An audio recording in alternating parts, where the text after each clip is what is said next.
Welcome to Italy. This is one of the countries in Europe that is well known for its tourist, attraction. It's summer and tourists from all over the world they gather, to enjoy the good climate.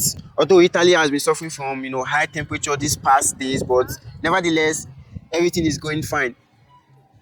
The history of Italy is not like anyone has seen before. Most of us we live in Italy, but most of the time we barely understand the history about how Italy came to be. It might shock you to know that Italy was never a country before. It was a divided nation, ranging from the Naples, to Sicily, to Sardinia. These were all kingdoms in the Italian landscape. And Italy was once controlled, some part of Italy was once controlled by the Dutch and, the Germans. When you go to some part of Italy today, you discover, some names are in German, some names are in French. Why? Because the significant impact of these countries in the territory. But mind you, within Italy, we still have two sovereign countries that are dwelling in Italy, sovereign nations. We have San Marino, that is just 61 square kilometers, very small country on its own. Maybe in subsequent videos we explore that region. We also have the Vatican City, the well-known Vatican City, the custodian of the Roman Catholic. Okay. And in time past, Italy, have been building their houses on the hilltop,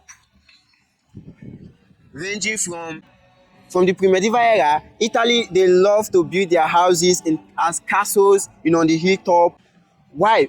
Due to the fact that, in Europe, they've had a lot of wars, fighting here and there, for territories. It is not just peculiar to Africa or other countries, talking about the Mongolians, the Russians, the Serbians, all fighting for territory.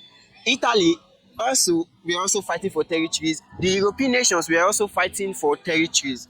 So in order to escape, their enemies, or in order to gain more advantage over their enemies, they decided, to build their house on the hilltop. That is why when you go to many cities today, you discover that, the ancient houses, they are all on the hilltop. Why? To gain advantage, over invaders, coming to take over their lands, their territory. So Italy, before now, is predominantly known for building houses on the hilltop. And we fail to, appreciate the wonders of nature. We fail to appreciate the wonders that nature has given to us, even in the landscape. So Italy, on the long run, is a home for tourists. So in subsequent videos, we will be, exploring ancient Italian structures that were built on the hilltop, and also the two countries that are residing sovereignly in Italy. We'll also explore those nations. See you in our next video.